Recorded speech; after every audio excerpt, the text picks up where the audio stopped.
ఎప్పటికీ తన గుప్పెట విప్పదు, ఎవ్వరికీ తన గుట్టును చెప్పదు. ఎందుకిలా ఎదురైనది పొడుపు కథ? తప్పుకునేందుకు దారిని ఇవ్వదు, తప్పు అనేందుకు కారణం ఉండదు. చిక్కులలో పడడం తనకేం సరదా?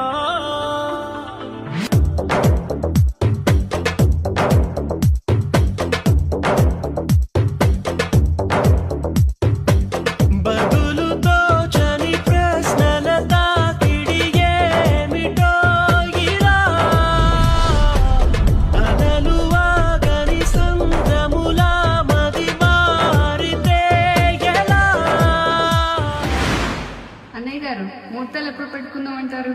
మీ ఇష్టం అమ్మా, మీరు ఎప్పుడంటే అప్పుడే. అట్లయితే మనం వచ్చిన పెట్టేసుకుందాం. సరే సరే బావగారు.